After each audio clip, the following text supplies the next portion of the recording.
सो अब देखो, last class में हम लोग ने कहाँ तक किया था? क्यूबिक वाला पढ़ रहे थे, ठीक है। सो अब आज का टॉपिक जो है वो क्या है? Nature of roots of higher degree polynomial.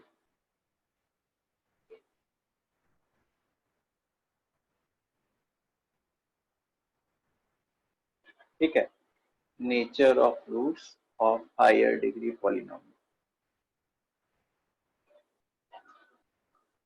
तो अब इसमें हम लोग क्या पढ़ने वाले हैं? जैसे नेचर ऑफ रूट्स में क्या होता है कि रियल वाले हो गए या इमेजिनरी वाले हो गए रूट्स, ऐसे टाइप के, ठीक है।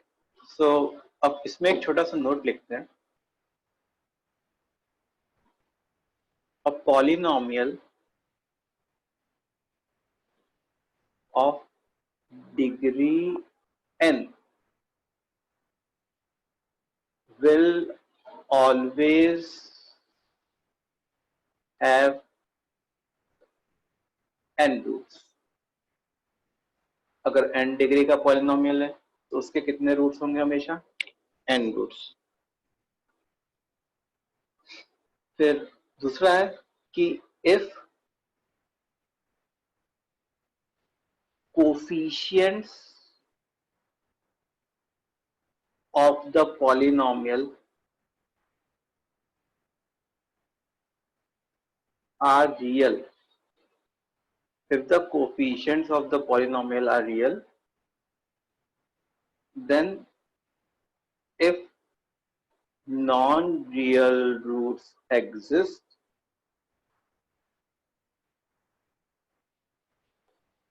they will exist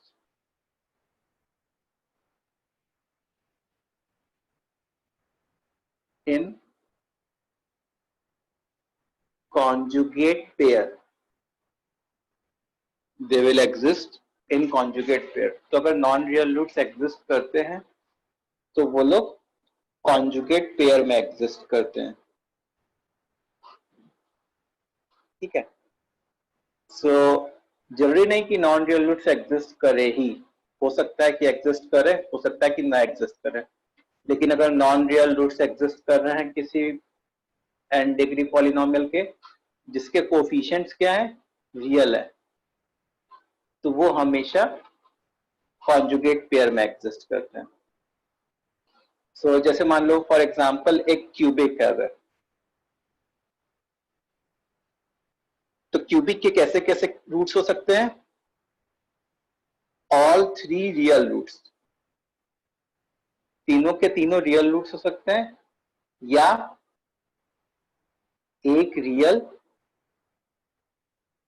प्लस दो नॉन रियल रूट्स हो सकते हैं। एक रियल प्लस दो नॉन रियल रूट्स हो सकते हैं, ठीक है। ऐसे ही से हमारा डिग्री 4 है, अगर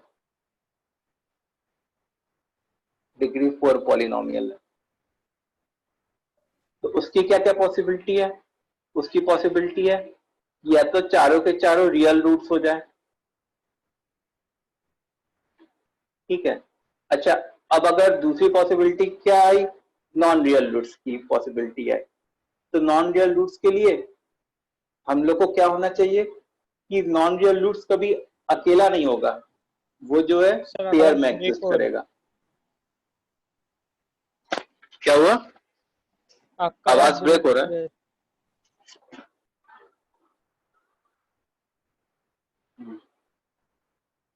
सबको आवाज ब्रेक हो रहा है क्या? सर थोड़ा थोड़ा भाई थोड़ा थोड़ा भेज दीजिए। अरे यार, ये कौन कर रहा है? सर कोई स्क्रीन में स्क्रिबल कर रहा है। भाई सर स्क्रीन गंदी कर दी। हाँ, स्क्रीन गंदी कर दी। स्क्रीन में स्क्रिबल कर गया था कौन भी।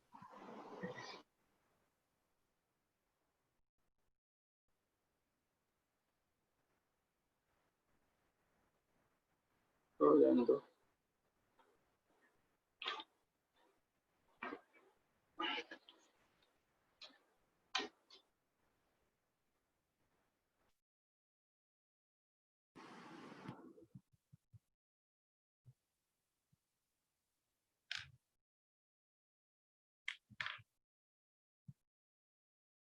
Hello, yes sir. Yes sir. Sir आवाज अभी सुना था। सही आवाज आ रही है क्या? हाँ आ रही है। Yes sir. ओके, तो डिग्री 4 के पॉलिनोमियल में क्या हो सकता है? अब जैसे मान लो या तो चारों के चारों रियल रूट्स हो गए, या तो दो नॉन रियल होंगे और दो रियल होंगे, या तो चारों नॉन रियल। चारों नॉन रियल होंगे। ठीक है, तो जैसे इसमें जो दो नॉन रियल होंगे वो कैसे टाइप के हो जाएंगे? वो से a plus I B and a minus I B. यहाँ पे जो चारों नॉन रियल होंगे उसमें जैसे मान लो a plus I B, a minus I B, c plus I D and c minus I D, इस टाइप का हो गया। और ऐसे हम लोग बोल सकते हैं कि ऐसे किसी भी पॉलिनोमियल के रूट्स के बारे में हम लोग बता सकते हैं कि कैसे कैसे टाइप के हो सकते हैं। सो अब इससे हम लोग ऐसा बोल सकते हैं कि एनी ऑड डिग्री पॉलिनोमियल, कोई भी ऑड डिग्री पॉलिनोमियल है अगर, will have at least one real root. Any odd degree polynomial will have at least one real root. कम से कम एक रियल रूट तो होगा ही ऑड डिग्री पॉलिनोमियल का।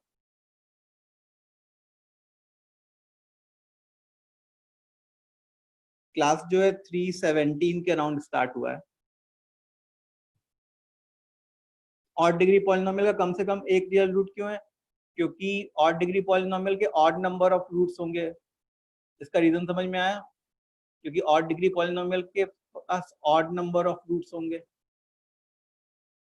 अच्छा, जो भी नॉन रियल रूट्स एग्जिस्ट होने हैं वो तो इवन नंबर्स में ही होने हैं, तो कम से कम एक रूट तो रियल रह ही जाएगा।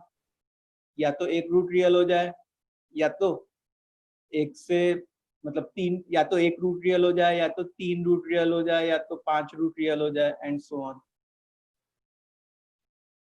ठीक है, फिर दूसरा पॉइंट कि एनी इवन डिग्री पॉलिनोमियल में और may not have real roots।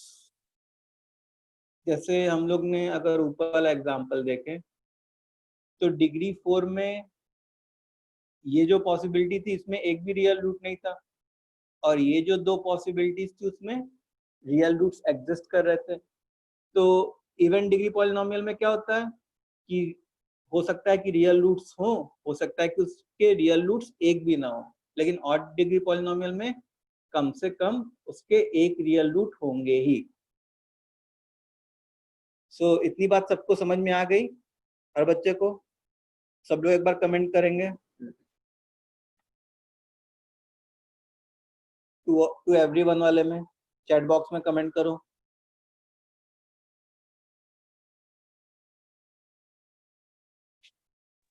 Sir थोड़ा ऊपर स्क्रॉल करोगे?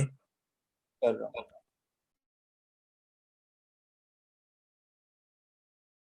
और ऊपर जाऊं?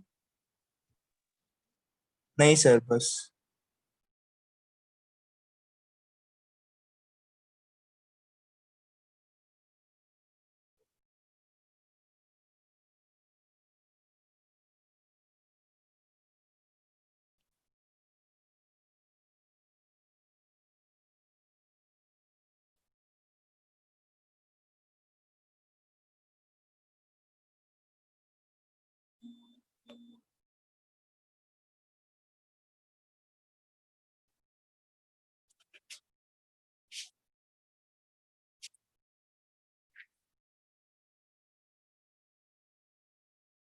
हो गया? Just a minute sir.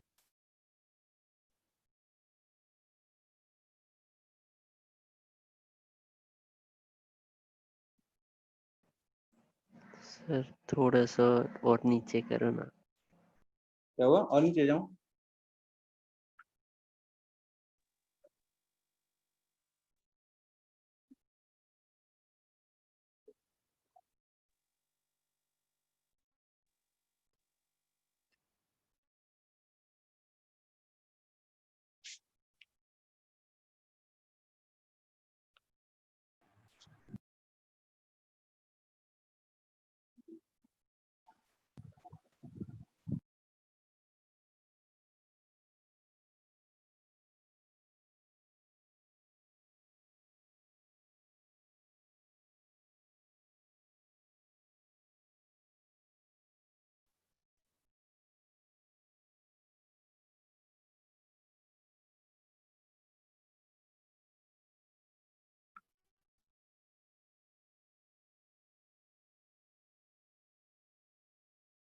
चलो, तो अब एक क्वेश्चन करते हैं।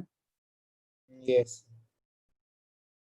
तो क्वेश्चन है अपना, ये देखो, कौन सा पेन यूज करें?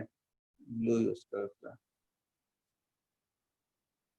X cube plus 2x square plus cx plus d is equal to 0, where c and d belongs to real numbers. ठीक है? If 2 plus 3i is the root of this equation, then find c and d.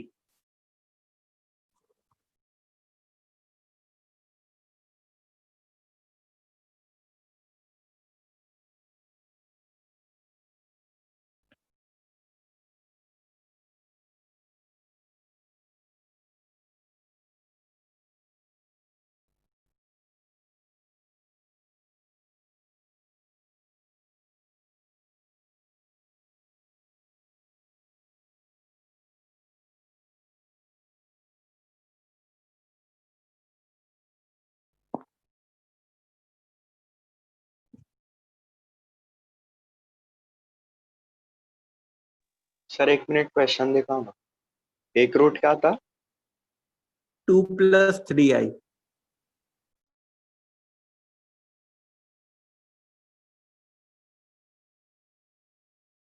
लिख लिया?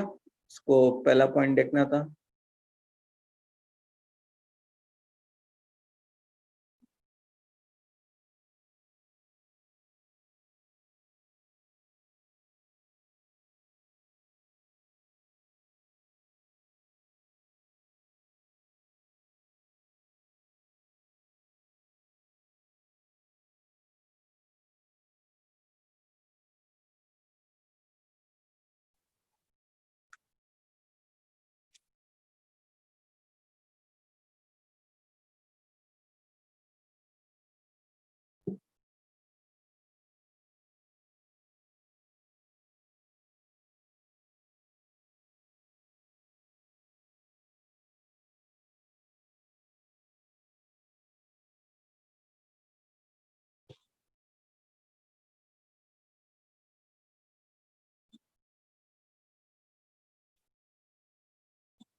चलो हुआ।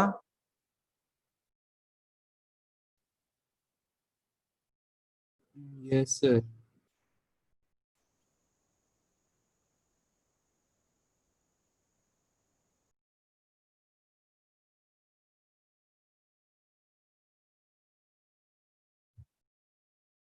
तो देखो ये cubic है, x cube plus 2x square plus C X plus D is equal to 0। इसका एक रूट 2 + 3i है, तो दूसरा रूट ऑटोमेटिकली 2 - 3i हो जाएगा। और तीसरा रूट क्या हो जाएगा नहीं पता, मान लो अल्फा। अब पहले हम लोग अल्फा की वैल्यू फाइंड कर लेते हैं with the help of sum of roots. So sum of roots क्या आता, -b/a, मतलब यहाँ पे -2 आ जाता।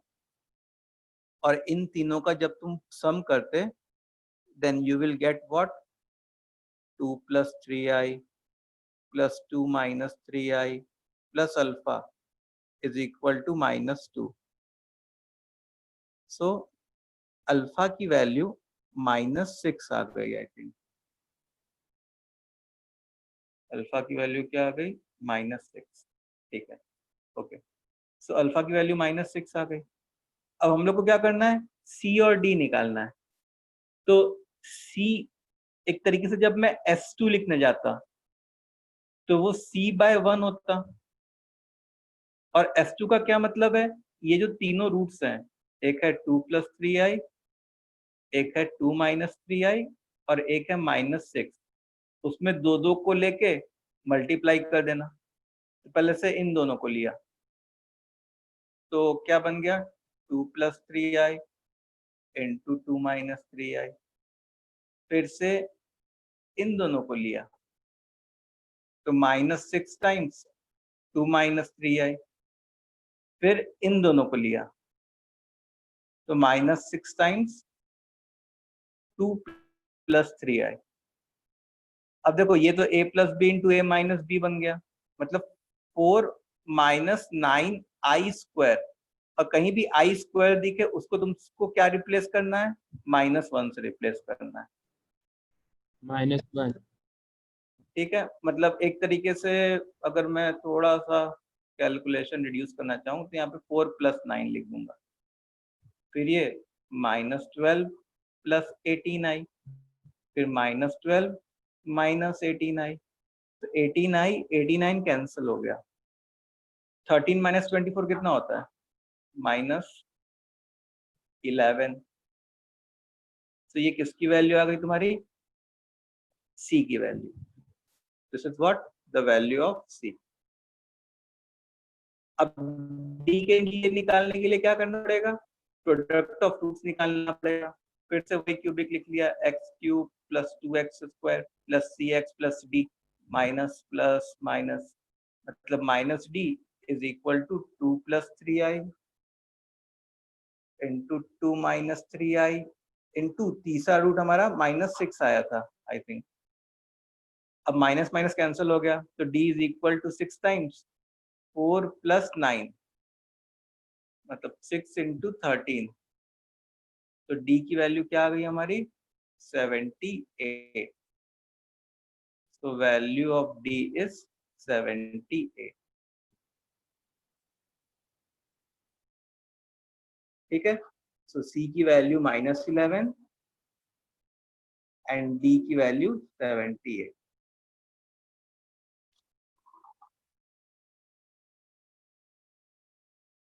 सबको आई बात समझ,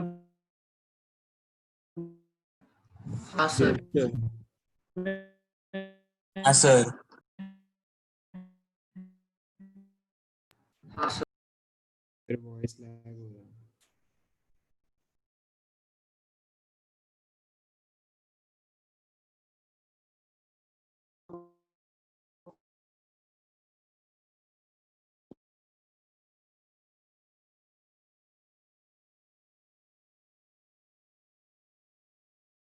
में किसी को डाउट है,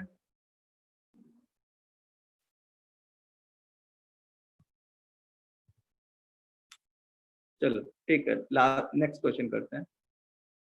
if the roots of the equation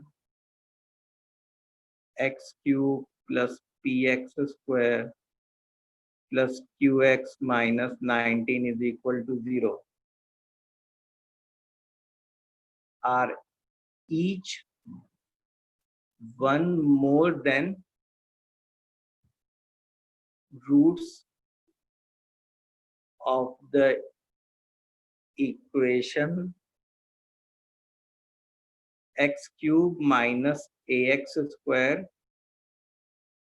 plus bx minus c.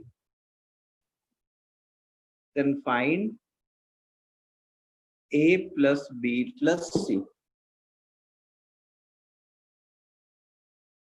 Then find a plus b plus c.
क्या है आंसर?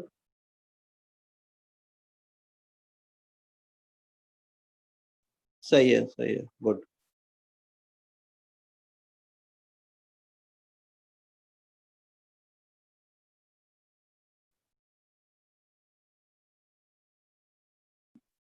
Good good.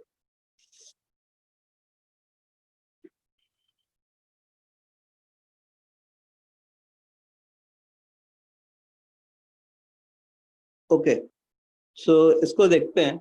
देखो, इसको करने के दो तरीके थे हमारे पास. एक तो थोड़ा लंबा वाला तरीका था जो लंबा वाला जो तरीका था वो कौन सा तरीका था हमारा, वो ट्रांसफॉर्मेशन ऑफ रूट्स वाला तरीका था, ठीक है। तो लंबा वाला जो तरीका था that was transformation of roots वाला, मतलब कि जैसे मान लो एक्स क्यूब माइनस ए x square plus B x minus C, इसके रूट्स को मैंने अल्फा बीटा गामा मान लिया, और X cube plus P x square plus Q x minus 19, इसके रूट्स को alpha plus 1 beta plus 1 and gamma plus 1 मान लिया।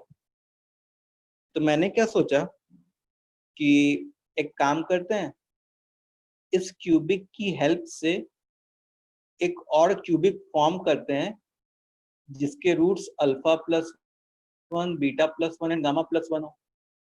तो उसके लिए हम लोग को क्या करना पड़ेगा, क्योंकि अल्फा इसका रूट था, इसका मतलब alpha cube minus A alpha square plus B alpha minus C 0 होना चाहिए। अच्छा, फिर वो वाला जो था अल्फा प्लस 1 वाला जो क्यूबिक बनाना था, तो अल्फा प्लस 1 को हम लोग ने एक्स मान लिया, मतलब अल्फा क्या हो गया, एक्स माइनस 1 हो गया। This is method 1 using transformation of roots, मतलब एक्स माइनस 1 का whole cube minus a times x minus 1 का whole square plus b times x minus 1 minus c is equal to 0, ठीक है। अच्छा, अब यहां से ना तुम क्या करो कि बस कांस्टेंट के बारे में सोचो, मतलब यहां से जो कांस्टेंट आता वो क्या आता, -1, यहां से जो कांस्टेंट आता वो क्या आता, -a, यहां से जो कांस्टेंट आता वो क्या आता, -b, और यहां से जो कांस्टेंट आता वो क्या आता, -c। समझ में आ रही बात? इज इक्वल टू 0 तो नहीं लिखेंगे, इसका मतलब कुछ समथिंग ऐसे टाइप का होता कि एक्स क्यूब बनता प्लस समथिंग एक्स स्क्वायर बनता प्लस समथिंग एक्स बनता, और कांस्टेंट टर्म में -1 minus a minus b minus c is equal to 0 होता, जिसके roots alpha plus 1 beta plus 1 gamma plus 1 होते हैं। अच्छा, alpha plus 1 beta plus 1 gamma plus 1 का एक क्यूबिक हम लोग को ऑलरेडी नोन है, क्या है, x cube plus P x square plus Q x minus 19 is equal to 0। इसके भी रूट्स जो है वो यही है, इसका मतलब दोनों के कांस्टेंट टर्म इक्वल होने चाहिए थे। It means -1 minus a minus b minus c is equal to -19, which implies a plus b plus c should be equal to what, 18। a plus b plus c क्या होना चाहिए, 18 के बराबर। X square का coefficient क्या आया, x का coefficient क्या आया, वो मैटर ही नहीं कर रहा हम लोग को क्या मैटर कर रहा है, बस कांस्टेंट टर्म दोनों तरफ से। और तुम ऐसे भी सोचो कि भाई यहाँ पे जो इस वाले क्यूबिक में नोन है वो तो कांस्टेंट टर्म ही नोन है, और सब तो पी और क्यू के फॉर्म में दिए हुए हैं। So is this method 1 clear to everyone? Yes sir. सबको एक बार समझ फिर में आई बात? समझाओ ना। फिर से बताऊं, पहला क्लास फिजिक्स नहीं था, पहला क्लास मैथ्स सही है।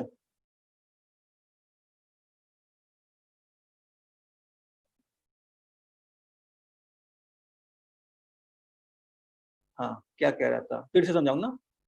देखो, ट्रांसफॉर्मेशन ऑफ रूट्स, मतलब सैटरडे को पहला क्लास मैथ्स होता है मोस्ट प्रोबेबली।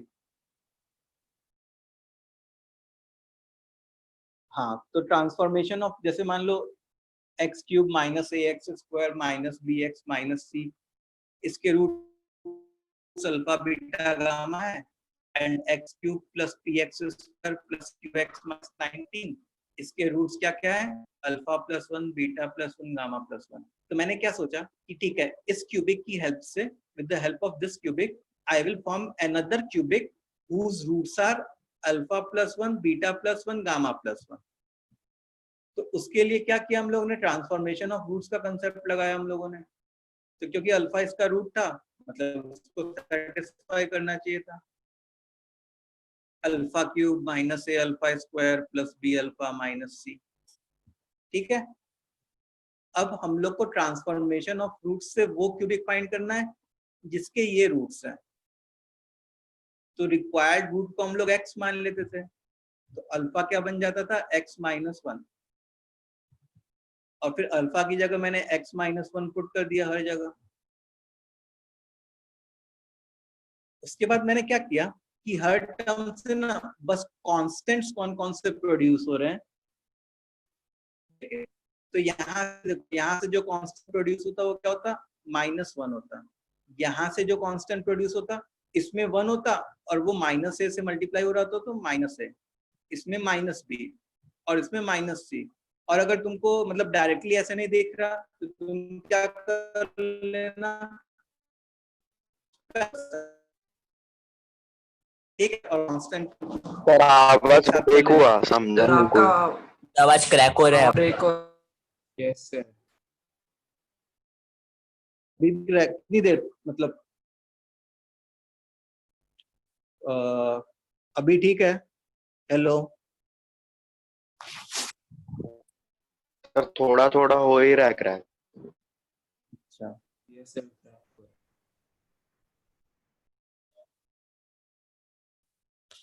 रुको मैं अपने हाथ के पास ही रखता हूँ. चलो अब अभी अभी हेलो.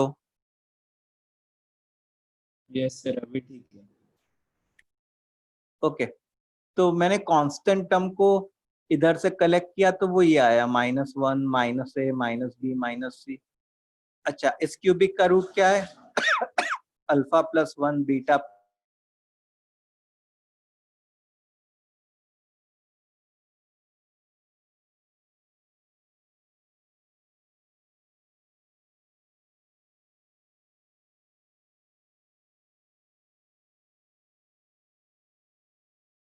दोनों क्यूबिक्स के रूट सेम है, मतलब दोनों क्यूबिक्स भी सेम होने चाहिए. इसका मतलब दोनों के कांस्टेंट टर्म्स इक्वल होने चाहिए. It means -1 minus a minus b minus c is equal to -19. So a plus b plus c will be what, 18. समझा?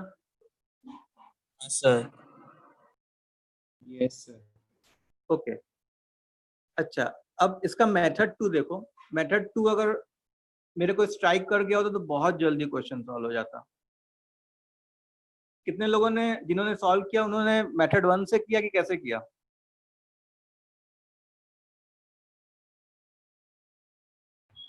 Identity theorem. Identity theorem. Good. Method 2 is identity theorem. देखो हम लोग को जो था X cube minus ए x square, क्या था, X cube minus ए x square plus B x minus C. इसके रूट्स क्या है, अल्फा बीटा गामा है. और X cube plus P x square plus Q x minus 19. इसके रूट्स एक ज्यादा है, alpha plus 1 beta plus 1 gamma plus 1. ठीक है. तो अगर जैसे मान लो मैं सेकंड क्यूबिक को देखूं तो एटलीस्ट एक इंफॉर्मेशन तो एक्सट्रैक्ट कर सकता हूं कि इसका जो प्रोडक्ट ऑफ रूट्स है alpha plus 1 beta plus 1 into gamma plus 1, that will be minus of minus 19 by 1, which will be what, plus 19. अब इस चीज को हम लोगों ने आइडेंटिटी थ्योरम से लिखा, x cube minus A x square plus B x minus c is identically same as 1 times. ये 1 क्यों लिखा, एक्स क्यूब का कोफिशिएंट 1 है, x minus alpha x minus beta x minus gamma. अब देखो कभी भी जैसे तुमको से a प्लस बी प्लस सी ऐसे टाइप की चीज फाइंड करने को कही जाए तो तुमको ना यहाँ पे x की वैल्यू 1 या -1 पुट करके एक बार देखनी चाहिए। तो जैसे मान लो अगर तुम x की वैल्यू 1 पुट करते तो उससे क्या बन जाता 1 minus a plus B minus C, काम नहीं हो रहा होता। अच्छा अगर मैं यहाँ पे x की वैल्यू -1 पुट करता तो देखो यहाँ पे क्या हो रहा होता -1 minus a minus b minus c is equal to -1 minus alpha -1 minus beta and -1 minus gamma. देखो यहाँ से 3 माइनस बाहर आएंगे और यहाँ से 1 माइनस, तो वो कैंसिल होके 1 plus a plus b plus c बन जाएगा is equal to 1 plus alpha 1 plus beta and 1 plus gamma. अच्छा 1 plus alpha into 1 plus beta into 1 plus gamma is already known to us that it is what 19। ये क्या है 19 है। so 1 plus a plus b plus c is equal to 19। so a plus b plus C will be what, क्या होगा बताओ 18।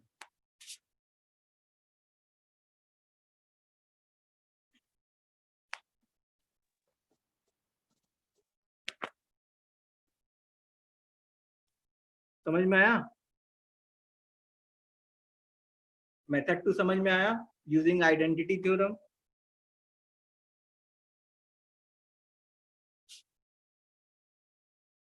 सब लोग बताओ इज इट क्लियर?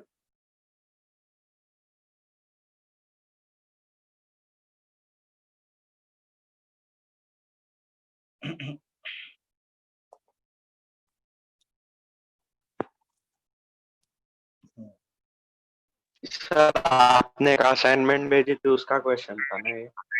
क्या हुआ?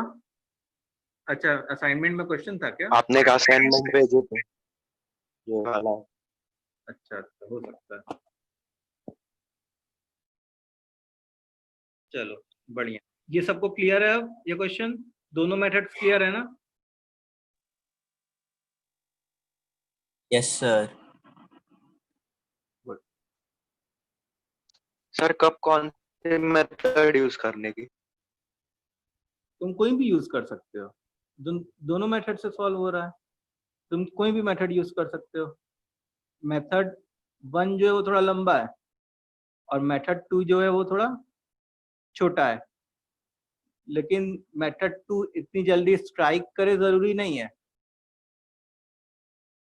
ठीक है। लेकिन मेथड 1 हो सकता है कि तुरंत स्ट्राइक कर जाए, क्योंकि उसमें डायरेक्टली बोला गया कि जो दूसरे वाले क्यूबिक का रूट है वो एक एक बड़ा है पहले वाले क्यूबिक से। मतलब तुमको पता चल जाएगा कि भाई ये तो किसकी बात हो रही है, ट्रांसफॉर्मेशन ऑफ रूट्स की बात हो रही है, ठीक है। अच्छा एक होमवर्क क्वेश्चन दिया था मैंने, याद है? Yes sir. क्वेश्चन था क्या था, P1 is equal to 1, P2 is equal to 4, P3 is equal to 9, P4 is equal to 16, P5 is equal to 25 and P6 is I think 156 लिखा था, और Px जो है वो 5 डिग्री पॉलिनोमियल बताया था, Yes, sir. है ना? और P7 पूछा था हम लोगों ने। कितने लोगों का आंसर आया है बताओ? Comment your answer in the chat तो बॉक्स। 769। 769।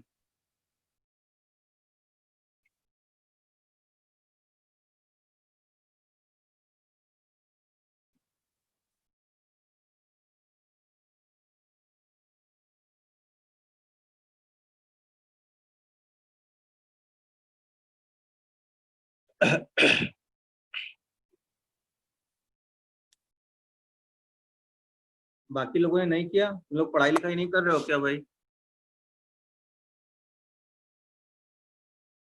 Sir, 46 स्टूडेंट्स हैं, तो उसमें से 2 तो मैं ही हूँ।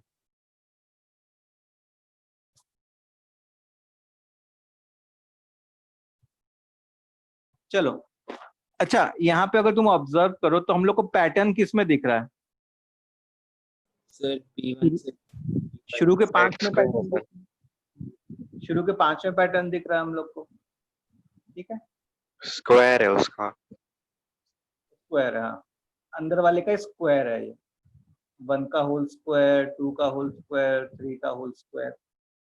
तो अच्छा, इसमें लीडिंग कोएफिशिएंट के बारे में बताया गया है क्या कि क्या है लीडिंग कोएफिशिएंट? नहीं। और डिग्री 5 का पॉलिनोमियल है ये बोला गया है।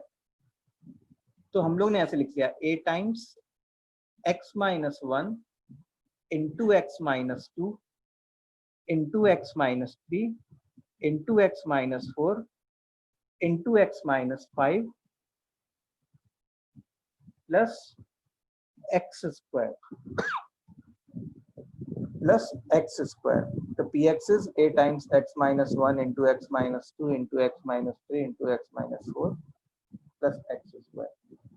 अब इतने से क्या होगा, ये जो शुरू की 5 कंडीशंस हैं वो यूटिलाइज हो चुकी है।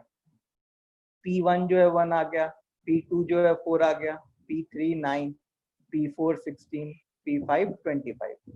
अब हम लोग को बचा कौन है फाइंड करना? A बचा है फाइंड करना, और उसके लिए कौन सी कंडीशन यूज करूंगा? P6 वाली, सर A equal to 1 आ रहा है। ठीक है। तो हम लोग ने क्या किया, इसमें x की वैल्यू 6 पुट कर दी। तो P6 is 156 is equal to A times, अब देखो 6 माइनस 1 5 4 3 2 1 प्लस 36। तो 156 माइनस 36 कितना होता है? 120 होता है, और 5 4 3 2 1 भी 120 होता है। तो यहाँ से तुम्हारी a की वैल्यू 1 आ जाएगी। इट मीन्स हमारा जो px है वो हो जाएगा x minus 1 into x minus 2 into x minus 3 into x minus 4 into x minus 5 plus x square, ठीक है। अच्छा, कितने बच्चों ने ऐसे भी कर दिया होगा कि वो a लिखना भूल गए होंगे, यहाँ पे 1 लिख दिए होंगे, और तब भी उनका आंसर सही आ जाएगा। क्यों? क्योंकि यहाँ पे हमारी a की वैल्यू 1 आ गई फॉर्चुनेटली। P7 निकालना है तो कुछ नहीं, 7 माइनस 1 6 5 4 3 2 प्लस 49। अच्छा, ये जो होता है ना 6 इंटू 5 इंटू 4 इंटू 3 720 होता है प्लस 49, तो ये हो जाएगा 769। यही अपना answer.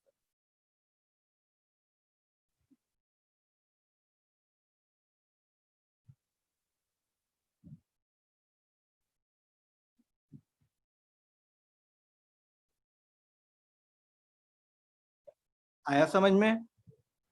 Yes, sir. Yes, sir. सबको क्लियर है?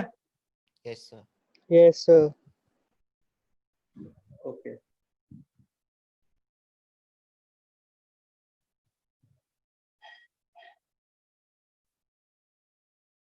सो इस वाले क्वेश्चन में किसी को डाउट है? No sir. No, sir. नहीं है? चलो अब हम लोग आगे बढ़ते हैं। अच्छा, नेक्स्ट टॉपिक है हमारा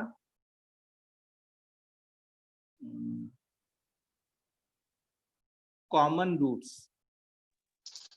सर वो पिछले वाले क्वेश्चन में ए नहीं लेना है, वो कब होगा? मतलब ए क्या कब हुआ? नहीं लेना है हमको? एक कब पिछले नहीं वाले लेना? क्वेश्चन में, हाँ, हाँ, क्या बोल रहे कब हो? नहीं फिर से लेना है बोलो। वही पूछ। ए कब नहीं लेने का है, मतलब अभी देखो, हमने ए ये लिया सब ना। एक जैसे जो मैंने लास्ट क्लास में क्वेश्चन दिया था, मैं दिखाता हूँ तुमको।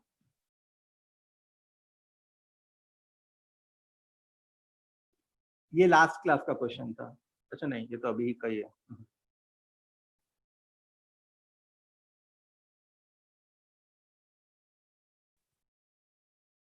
लास्ट क्लास में जो हम लोगों ने क्वेश्चन किया था,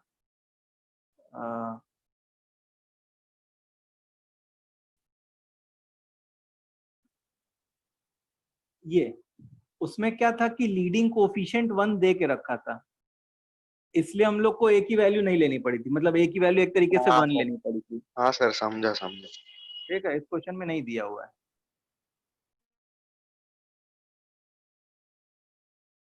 सर आपका आवाज थोड़ा थोड़ा ब्रेक हो रहा है सर। क्या हुआ?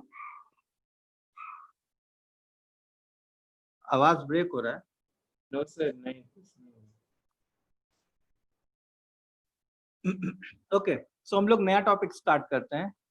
नया टॉपिक है हमारा कॉमन रूट्स। ठीक है, तो common roots of two quadratic equations. Common roots of two quadratic equations. तो जैसे मान लो दो क्वाड्रेटिक इक्वेशंस हैं, q1x is equal to 0 and q2x is equal to 0। तो इसकी तीन पॉसिबिलिटीज हो सकती है।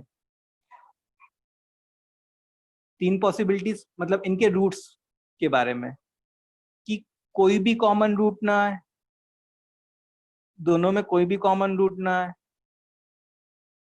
दूसरी पॉसिबिलिटी कि ओनली वन कॉमन रूट हो जाए। और तीसरी possibility both roots are common. Sir तो क्वाड्रेटिक इक्वल हो जाएंगे ना फिर? क्या हुआ? फिर बोथ रूट से कॉमन में क्वाड्रेटिक इक्वल हो जाएंगे। क्या बोल रहे हो? एक बार क्लियर नहीं आ रही आवाज तुम्हारी। सर अगर बोथ रूट्स कॉमन होंगे तो क्वाड्रेटिक इक्वल हो जाएंगे ना? हाँ, क्वाड्रेटिक सेम हो जाएंगे, बोथ रूट्स कॉमन होंगे। ठीक है, तो मैं जैसे तुम लोग को एग्जांपल दिखाता हूँ। जैसे पहले का एग्जांपल है कि से x square minus 4x plus 3 is equal to 0। पहला क्वाड्रेटिक ये है, और दूसरा क्वाड्रेटिक मान लो इसका 1 और 3 है ना।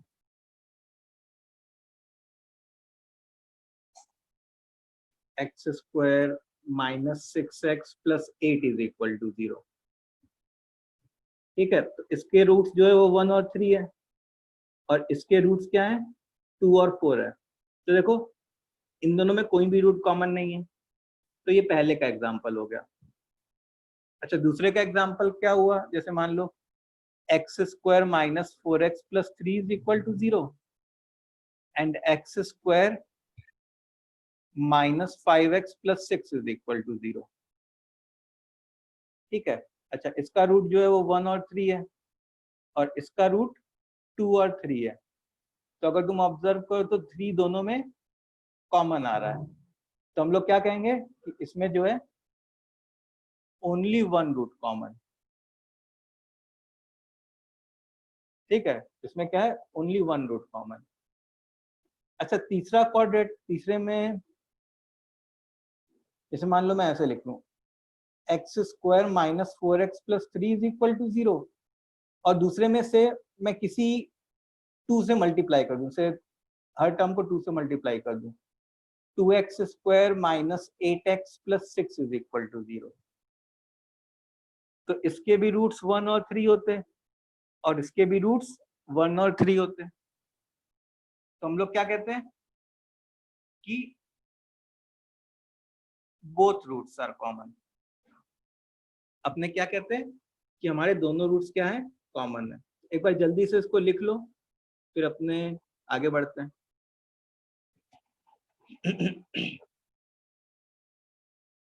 सर सिर्फ क्वाड्रेटिक की बात कर रहे हैं ना हम लोग? हाँ अभी कॉल, हाँ हम लोग कॉल क्वाड्रेटिक की बात कर रहे हैं।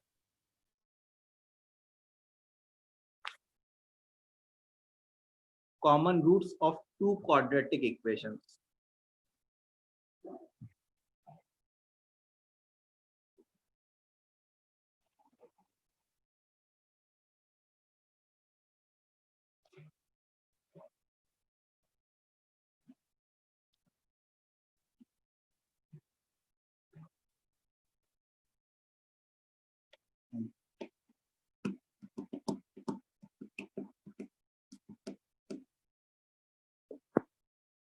सर हो गया।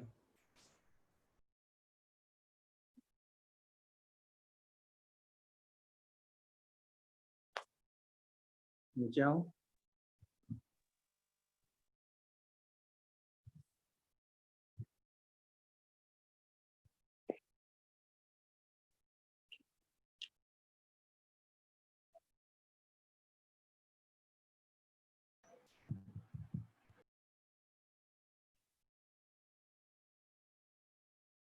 चलो लिख लिया।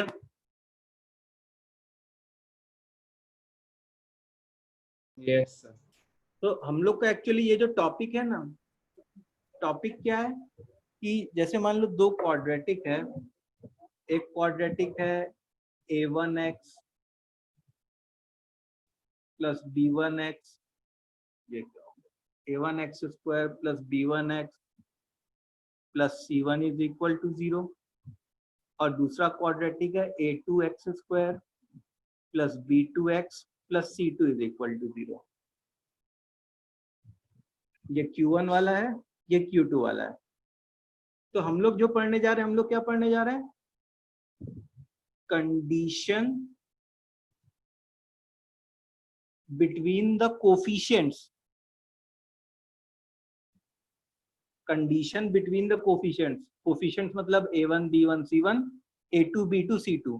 देखो अगर मैं लीडिंग कोफिशिएंट कहूं, इसका मतलब a1 की बात कर रहा हूं या a2 की बात कर रहा हूं, और अगर मैं कोफिशिएंट्स कहूं तो जो भी कांस्टेंट्स है a1 b1 c1 a2 b2 c2 for common roots, condition between the coefficients for common roots. तो इसमें जो है पहला पार्ट हम लोग क्या करते हैं, पहली कंडीशन लिखते हैं बोथ रूट्स आर कॉमन, जिसको हम लोग ने वैसे थर्ड पॉइंट में पढ़ा था, उसमें मतलब बोथ रूट्स आर कॉमन। तो बोथ रूट्स आर कॉमन के लिए हम लोग ऐसा कह सकते हैं क्या, जैसे इधर एक्स स्क्वायर का कोफिशिएंट 1 था, इधर 2 था, तो एक्स स्क्वायर के कोफिशिएंट को डिवाइड किया तो 1/2। इधर एक्स का कोफिशिएंट -4 था, इधर -8 था, तो -4/-8। और इधर एक्स का, इधर कांस्टेंट टर्म 3 था और इधर 6 था। तो अब इन तीनों को रिड्यूस करोगे तो हर जगह से क्या आ जाएगा, 1/2 1/2 1/2। इट मींस कि दोनों रूट्स कॉमन होने के लिए कंडीशन क्या होगी, condition will be a1/a2 is equal to b1/b2 is equal to c1/c2। ये बात समझ में आई सबको?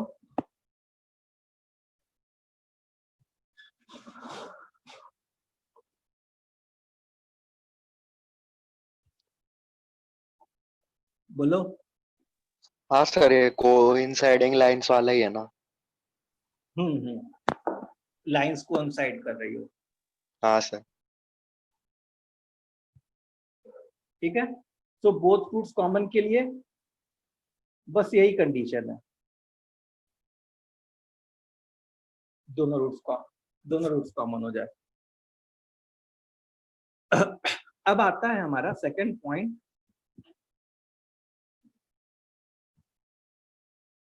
Only one root common. अब इसको ध्यान से सुनना, समझे? अब देखो, जैसे मान लो a1x square plus b1x plus c1 is equal to 0 and a2x square plus b2x plus c2 is equal to 0। जैसे मान लो अल्फा इसका कॉमन रूट है, दोनों में अल्फा कॉमन रूट है। इसका क्या मतलब है? इसका ये मतलब है कि a1 alpha square plus b1 alpha plus c1 is equal to 0 and a2 alpha square plus b2 alpha plus c2 is equal to 0। अच्छा, तुम लोग को याद है, तुम लोग ने 9th या 10th में solving linear equation by the method of cross multiplication पढ़ा था? Yes sir. वो क्या होता था, जैसे जिस ये दोनों लीनियर इक्वेशन थे, तो x whole upon b1c2 minus b2c1 is equal to minus y whole upon a1c2 minus a2c1 is equal to 1 whole upon a1b2 minus a2b1। कुछ याद आ रहा है? ऐसे टाइप की कुछ चीज पड़ी थी? यस सर, फॉर्मूला था बस। अच्छा याद है। याद है ना? तो अब यहाँ पे देखो, यहाँ पे x की जगह किसने ली? एक तरीके से alpha alpha square. Square. x की जगह किसने ली? अल्फा स्क्वायर ने लिया। वैसे ही y की जगह किसने ली? अल्फा ने लिया। ठीक है, और कांस्टेंट टर्म तो वैसे ही था। तो हम लोग जो है क्या लिख सकते हैं? अपने ऐसे लिख सकते हैं, जहां पे x था वहां पे अल्फा स्क्वायर होल अपॉन, मैं क्या करा रहा हूँ? प्रूफ करा रहा हूँ। जो रिजल्ट हम लोग को सामने आने वाला है उसका प्रूफ करा रहा हूँ। फिर उस रिजल्ट को हम लोग को याद करके रखना है। Alpha square whole upon b1c2 upon b2c1 minus alpha whole upon a1c2 minus a2c1 is equal to 1 whole upon a1b2 minus a2b1। ठीक है, इस लाइन को थोड़ा ऐसे एक्सटेंड कर दें पार्टीशन के लिए। ठीक है, अच्छा हम लोग को तो क्या करना है कि हम लोग को a1 b1 c1 a2 b2 c2 इस सब में कंडीशन निकालनी है। ठीक है ना? इसका मतलब हम लोग को अल्फा को एलिमिनेट करना है। What we want to eliminate alpha. तो देखो हम लोग ने क्या किया, पहले इन दोनों को एक साथ लिया, तो यहां से जो अल्फा आएगा इसको क्रॉस मल्टीप्लाई करने के बाद minus times a1c2 minus a2c1 whole upon a1b2 minus a2b1। फिर इधर से इन दोनों को साथ लिया,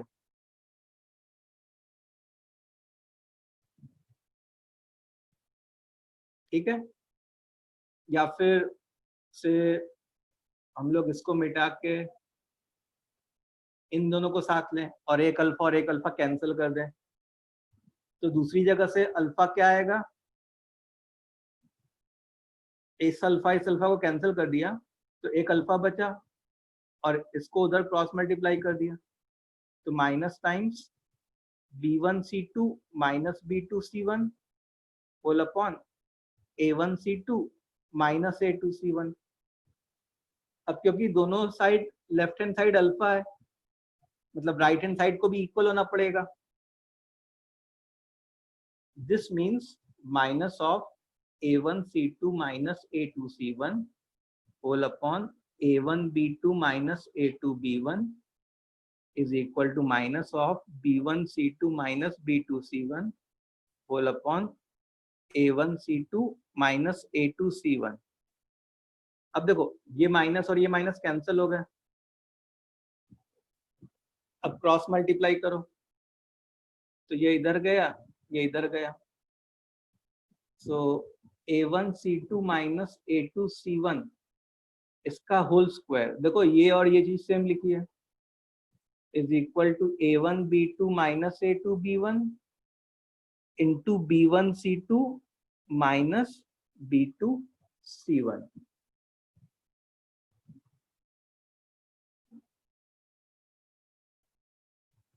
यही जो है वो रिक्वायर्ड कंडीशन है। ठीक है, एक बार अब लिख लो तुम लोग, फिर मैं एक्सप्लेन करता हूं कि ये किस चीज की कंडीशन है। कहां से दिखाऊं? यहां से दिखाता हूं, ओनली वन गुड कॉमन से।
लिख लिया? ऊपर देखो, अब और नीचे देखो।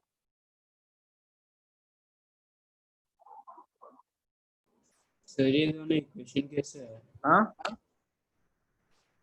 सर आपने किसको इक्वेट करके अल्फा का इक्वेशन लाया? पहले मैंने इन दोनों को इक्वेट किया, ठीक है। तो यहाँ से अल्फा जो आया, इस माइनस को उधर ट्रांसफर कर दिया, माइनस ऑफ, और इसको क्रॉस मल्टीप्लाई किया, तो न्यूमरेटर में a1c2 माइनस a2c1 हो गया, और डिनोमिनेटर में a1b2 माइनस a2b1 हो गया। उसके बाद हम लोग ने इन दोनों को इक्वेट किया, यहाँ पे अल्फा अल्फा कैंसिल किया, तो एक अल्फा बचा, और यहाँ पे माइनस साइन पहले से था, और इसको क्रॉस मल्टीप्लाई किया, तो minus times b1c2 minus b2c1 whole upon a1c2 minus a2c1। अब इन दोनों अल्फा को मैंने आपस में इक्वेट कर दिया, क्योंकि दोनों अल्फा ही है ना, तो राइट हैंड साइड को आपस में इक्वेट कर दिया यहाँ पे।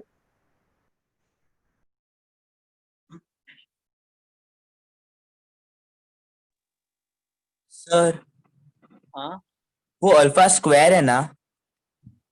हाँ, ये अल्फा स्क्वायर है, लेकिन ऊपर जब मैं इन दोनों को इक्वेट करता तो एक अल्फा और एक अल्फा कैंसिल हो जाता ना, तो यहाँ पे केवल अल्फा बचता ना।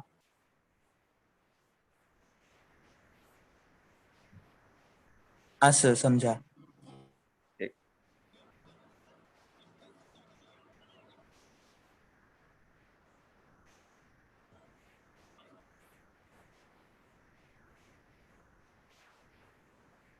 सर ऊपर लो थोड़ा।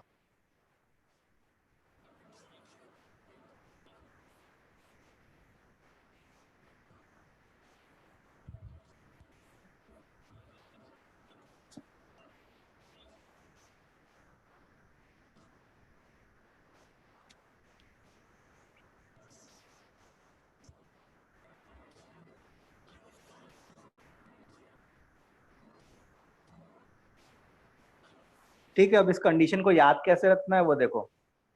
जैसे a1x square plus b1x plus c1 is equal to 0 है, और a2x square plus b2x plus c2 is equal to 0 है।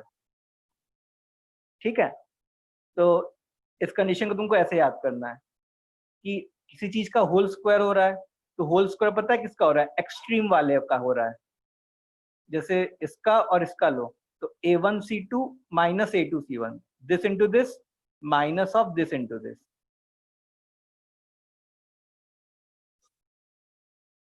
इज इक्वल टू, अब देखो एडजेसेंट वाले को लो, इन दोनों को लिया, a1b2 माइनस a2b1,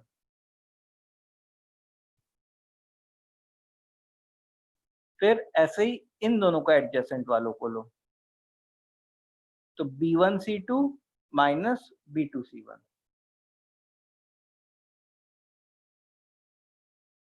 याद रहेगा कैसे करना है? पहले एक्सट्रीम वालों को लिया, उसी का होल स्क्वायर करना है। होल स्क्वायर किसका करना है? एक्सट्रीम वालों का। और जो इधर मल्टीप्लाई हो रहे हैं वो कौन हो रहा है? एडजेसेंट वाले। ठीक है, सो ये जो कंडीशन है ना,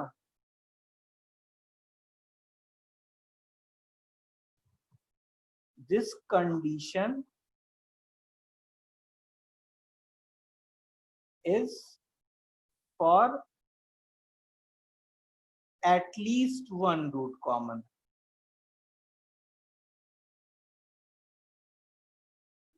ठीक है, ये कंडीशन जो है वो एटलीस्ट एक रूट कॉमन की है। मतलब जब दो रूट्स कॉमन होंगे तब भी ये कंडीशन वैलिड होगी, और जब एक रूट कॉमन होगा तब भी ये कंडीशन वैलिड होगी। तो जब दो रूट्स कॉमन होंगे तब मैं दिखाता हूँ कि ये कंडीशन कैसे वैलिड होगी। जैसे मान लो अगर हमारे दोनों रूट्स कॉमन है, if both roots are common,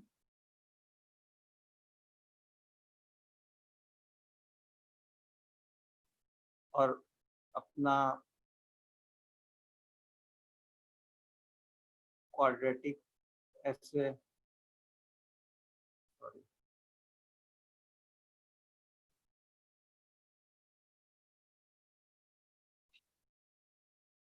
तो बोथ रूट्स कॉमन के लिए क्या होता था, a1/a2 is equal to b1/b2 is equal to c1/c2।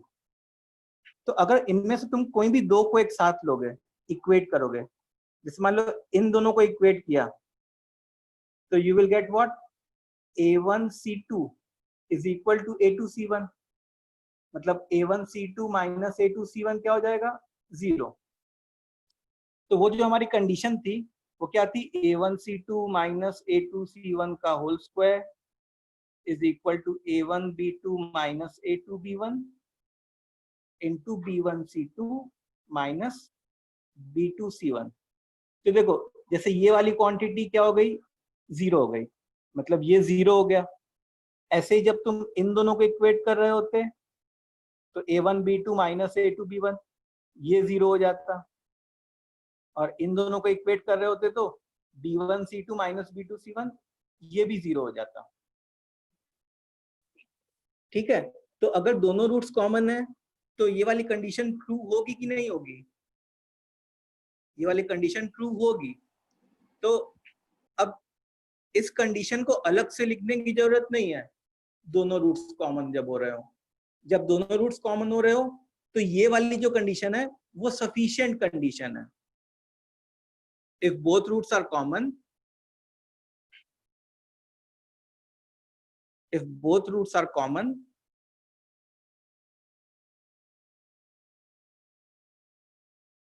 then a1/a2 b1/b2 c1/c2 ये भी ट्रू होगा, और a1c2 माइनस a2c1 का whole square is equal to a1b2 minus a2b1 b1c2 minus b2c1 ये भी ट्रू होगा। But a1/a2 is equal to b1/b2 is equal to c1/c2 is sufficient enough, ये sufficient है बोथ रूट्स कॉमन के लिए। इसकी जरूरत नहीं है, नॉट रिक्वायर्ड, इसकी जरूरत नहीं है हम लोग को। समझ में आई बात? Yes, एक sir. बार सब लोग कमेंट करो, ये बात क्लियर है कि अगर दोनों रूट्स कॉमन है तब भी ये वाली जो कंडीशन है वो होल्ड कर रही है। जब दोनों रूट्स कॉमन है तब भी ये वाली कंडीशन जो है वो होल्ड कर रही है। लेकिन दोनों रूट्स कॉमन होने में हम लोग को बस क्या इंश्योर करना है कि बस यही लग जाए तो काम हो जाएगा, बस यही वाला जो लग जाए उससे काम हो जाएगा, इसके पचड़े में नहीं पड़ना अलग से। अगर ये लग जाए तो ये अपने आप ट्रू हो जाएगा। अग्री करोगे? अगर ये वाला लग जाए, ये वाली चीज लग जाए, Yes. ये वाली चीज लग जाए तो ये अपने आप ट्रू हो जाएगा, तो उसके लिए अलग से चिंता नहीं करनी है। So for both roots common the only condition which we need to take care of is this, दोनों रूट्स कॉमन के लिए। ठीक है, अच्छा ओनली वन रूट कॉमन के लिए क्या कंडीशन होनी चाहिए? a1c2 minus a2c1 पहले ये बताओ बोथ रूट्स कॉमन के लिए कंडीशन समझ में आई सबको? yes Yes, sir. किसी को डाउट है, किसी बच्चे को? Yes, sir. No doubt. No doubt. अच्छा now only one root common, उसके लिए क्या कंडीशन होनी चाहिए?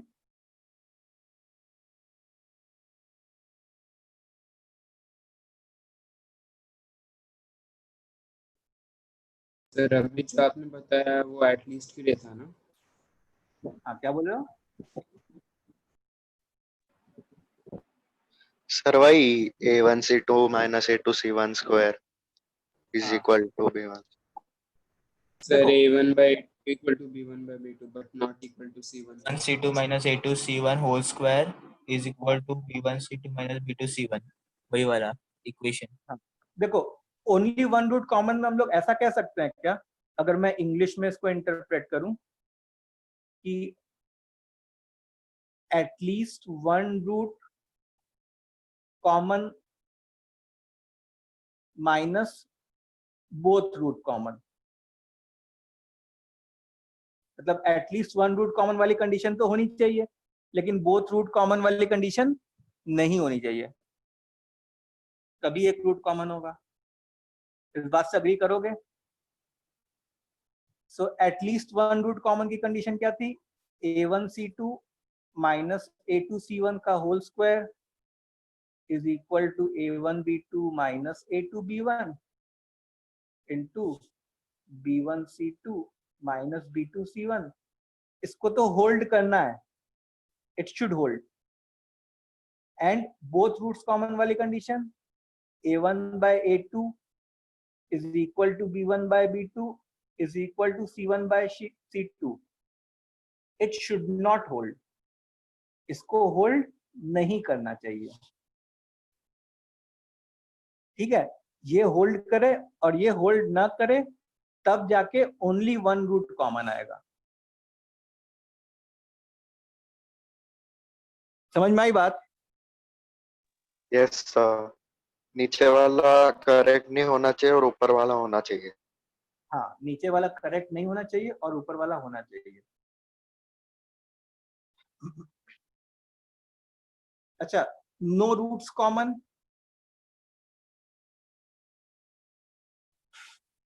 उसके लिए क्या कंडीशन होनी चाहिए? सोचो, नो रूट्स कॉमन के लिए कंडीशन।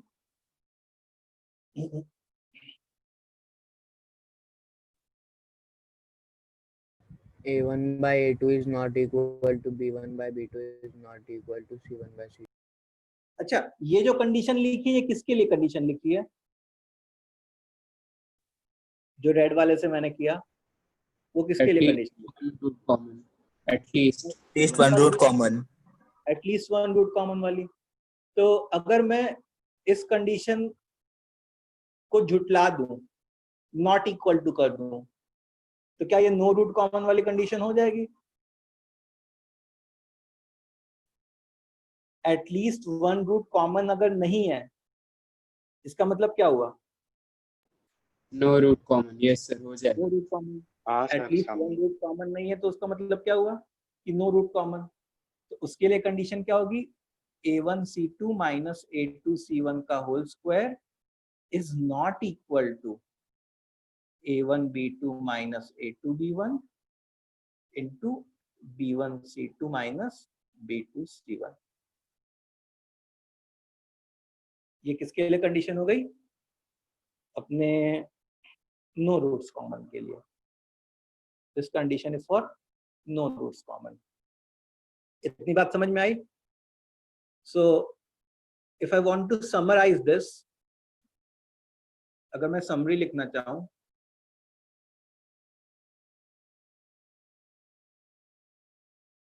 तो मैं जो कंडीशन लिखूंगा वो कौन सी कंडीशन होगी? जितनी रिक्वायर्ड है उतनी ही कंडीशन लिखूंगा। बोथ रूट्स कॉमन में A1 by A2 is equal to B1 by B2 is equal to C1 by C2, ये बोथ रूट्स कॉमन में होगी, ठीक है? सेकंड में ओनली वन रूट कॉमन, उसमें हम लोग क्या कंडीशन लिखेंगे? A1C2 माइनस A2C1 का whole square is equal to A1B2 minus A2B1 B1C2 minus B2C1। ये तो होल्ड करना चाहिए और साथ में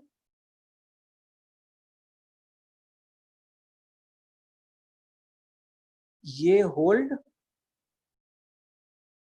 नहीं करना चाहिए, दिस शुड नॉट होल्ड। और थर्ड वाले में दोनों को होल्ड नहीं करना। नो रूट्स कॉमन, इसमें क्या कंडीशन लिखेंगे अपने? इसमें हम लोग लिखेंगे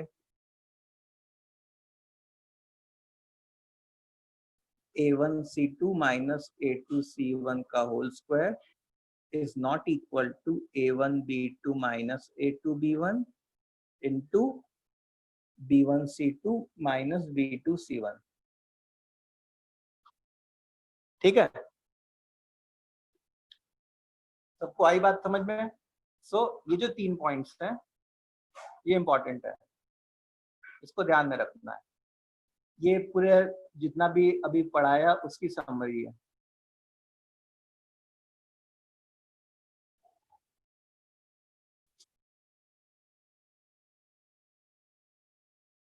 ओके, यस इसको एक बार लिख लो जल्दी से, जिसको भी लिखना है। सर स्क्रीन थोड़ा नीचे करो ना।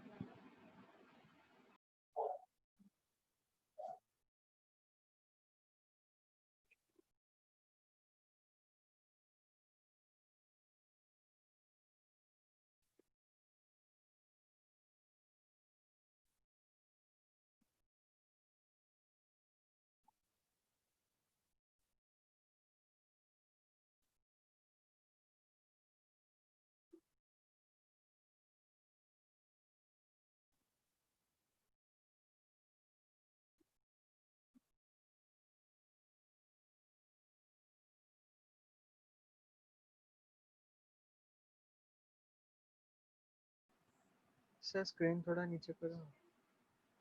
हो गया? सर स्क्रीन थोड़ा नीचे करो ना। हाँ,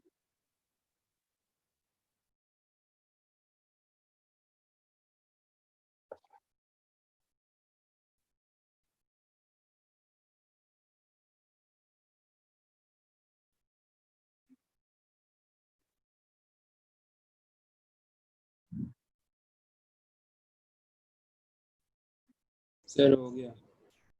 हाँ बोलो क्या हुआ?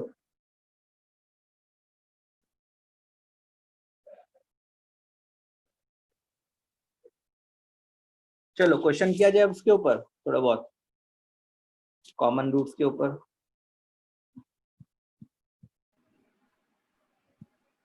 Yes sir. Yes sir. जल्दी जल्दी सब लोग लिख लो भाई इसको, जो भी है।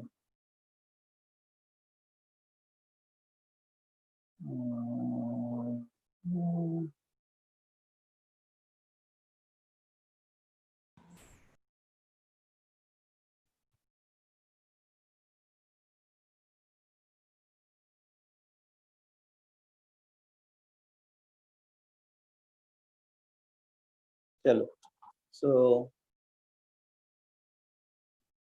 क्वेश्चन है अपना कि x square plus a plus 2x plus 3 is equal to 0 and x square plus 2ax plus 4a is equal to 0. Then find value of a for which above equations have common root और roots. अब देखो मैं तुमको approach बताता हूँ इस question का। तो कभी क्वेश्चन मतलब बहुत रेयरली ऐसा दिया होगा क्वेश्चन में कि हमको एक रूट कॉमन चाहिए या बोथ रूट कॉमन चाहिए। जनरली क्वेश्चन में कैसा दिया होगा कि कॉमन रूट या रूट्स चाहिए हम लोग को, ठीक है, मतलब स्पेसिफाई नहीं किया होगा कि एक ही रूट कॉमन चाहिए या दो रूट कॉमन चाहिए हमको, ठीक है। तो अब हम लोग क्या करते हैं, इस क्वेश्चन को पहले बोथ रूट्स कॉमन लेके सॉल्व करते हैं कि अगर दोनों रूट्स कॉमन होने होते हैं, case 1 if both roots common, तो कोफिशिएंट्स का रेशियो क्या होना चाहिए था, 1/1 is equal to a plus 2 upon 2a is equal to 3/4a, ठीक है। अच्छा, यहां से जो a की वैल्यू आती वो सेम आनी चाहिए थी। अब देखो, जैसे मान लो मैं इन दोनों को अगर इक्वेट करूं, if I equate both of them, so from here I will get 4a is equal to 3, so a is equal to 3/4, और अगर मैं से इन दोनों को इक्वेट करूं तो I will get 2a is equal to a plus 2, so a is equal to 2, ठीक है। अच्छा, अब हम लोग को इसको इक्वेट करने की जरूरत नहीं है, इसको इक्वेट करने की जरूरत नहीं है, क्योंकि मैंने 1 को 3 के बराबर कर दिया और 1 को 2 के भी बराबर कर दिया, इसका मतलब 2 और 3 अपने आप बराबर हो ही गए होंगे, तो 2 और 3 को आपस में इक्वेट करने की जरूरत नहीं है, ठीक है। तो यहां से जो आया a की वैल्यू दो अलग अलग आ गई। अच्छा, हम लोग क्या एक्सपेक्ट कर रहे हैं, हम लोग एक्सपेक्ट कर रहे हैं कि a की वैल्यू दोनों जगह से सेम आनी चाहिए। जब a की वैल्यू दोनों जगह से सेम आती तभी तो तीनों जो होते हैं आपस में इक्वल होते हैं, नहीं तो क्या होता, कोई दो लोग तो इक्वल हो जाते और तीसरा अनइक्वल हो जाता। आ रही है बात समझ में? So since different values of a is obtained, since different values of a is obtained, therefore above two equations can never have both common roots। मतलब हम लोग इस बात से तो निश्चिंत हो गए कि ये दोनों इक्वेशन के एक भी कॉमन रूट्स नहीं होने। अब फिर क्या करना है हम लोग को, अब हम लोग को ओनली वन रूट कॉमन वाला केस लेना चाहिए, फिर मतलब बोथ रूट्स कॉमन तो हो ही नहीं सकते, तो only one root common, this case I have to take. अब इसमें देखो क्वाड्रेटिक क्या है हमारा, x square plus a plus 2x plus 3, x square plus a plus 2x plus 3, x square plus 2ax plus 4 x square plus 2ax plus 4 अब only one root common है, ठीक है। अच्छा, बोथ रूट्स कॉमन वाला possible है ही नहीं, हम लोग ने ऊपर ही देख लिया, तो अब उसके बारे में तो सोचना है नहीं। मतलब हम लोग जो लिखते कि a1/a2 is equal to b1/b2 is equal to c1/c2, it should not hold, और वो होल्ड कर भी नहीं रहा। ऊपर हम लोग ने देख लिया फर्स्ट वाले में, ऊपर हम लोग ने क्या किया, फर्स्ट वाले में देख लिया। अब हम लोग को बस वो जो लंबा वाला कंडीशन है वो लगाने की जरूरत है। तो वो देखो 4a माइनस 3 का whole square is equal to 2a minus of a plus 2, मतलब 2a माइनस a माइनस 2। इधर क्या आ जाएगा, 4a square plus 8a minus 6 से। सो इससे क्या हो गया, इससे ये हो गया कि 4a माइनस 3 का whole square is equal to a minus 2 into 4a square plus 2a। तो इससे क्या होता, इससे हमारा a में क्यूबिक बनता, वो क्या बनता, वो देखना पड़ेगा अपने को, टाइम थोड़ा निकल रहा है। इससे a में एक क्यूबिक बनता, तो उससे हमारी a की वैल्यू आ रही होती, और उस a की वैल्यू के कारण हम लोग क्या कहते हैं कि केवल एक ही रूट कॉमन है। तो a की वैल्यू जो भी आ रही होती, मान लो a की वैल्यू 3 आ रही होती से, मैं कहता कि a इज इक्वल टू 3 के कारण इन दोनों, सर 3 वैल्यूज आती ना एक ही फिर। मतलब उनमें से मान लो एक 3 आ जाती और भी कुछ आ जाती, 3 4 5 आ जाती मान लिया, ठीक है। तो मैं कहता कि 3 के लिए जब 3 तुम इन दोनों इक्वेशन में पुट करते तो केवल एक एक रूट कॉमन आता। सिमिलरली 4 भी पुट करते तो एक एक रूट कॉमन आता, 5 भी पुट करते तो एक एक रूट कॉमन आता। तो मैं कहता कि ये वाला जो सेट ऑफ क्वाड्रेटिक है इसके केवल एक ही रूट कॉमन हो सकते हैं, और ये किन किन वैल्यूज ऑफ a के लिए, वो हम लोग को इस क्यूबिक को सॉल्व करने पे पता चलेगा। ऊपर की वैल्यूज भूल जाने के ना अभी। हाँ ऊपर हाँ, की ऊपर, वैल्यूज तो हाँ ऊपर की वैल्यू का कोई यूज ही नहीं है क्योंकि दोनों साइड से अनइक्वल आ गया।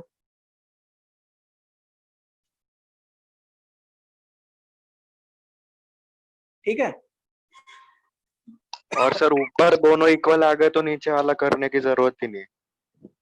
नहीं ऊपर दोनों इक्वल आ गए तो उससे उस a की वैल्यू के लिए मैं बोलता कि इस a की वैल्यू के लिए दोनों रूट्स कॉमन है, इस a की वैल्यू के लिए। फिर हाँ उसके वही बाद मैं तो, केस 2 लेता, वही। उसके बाद मैं केस 2 लेता जिसमें ये वाली कंडीशन लगाता, जैसे ये वाली कंडीशन है। तो उससे पता है क्या आता, जैसे मान लो कि केस 1 में a की वैल्यू 1 और 3 आ जाती से, और केस 2 में जो a की वैल्यू आती ना, उसमें ये दोनों तो ऑलरेडी इंक्लूड हो ही रहे होते, 4 5 से ऐसा आ जाता मान लिया केस 2 में। ठीक है, तो मैं कहता कि a is equal to 1 and 3 के लिए बोथ रूट्स कॉमन। अच्छा, ये जो 1 3 4 5 लिखा है वो क्या लिखा है, ये एटलीस्ट एक रूट कॉमन के लिए लिखा है। समझ में आ रहा है? तो 1 और 3 में तो बोथ रूट्स कॉमन हो गए, और फिर a is equal to 4 and 5 में केवल एक रूट कॉमन होता।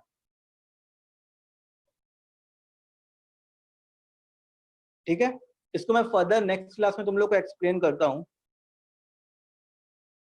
इसके बाद मेरा एक क्लास है दूसरा, so I have to leave.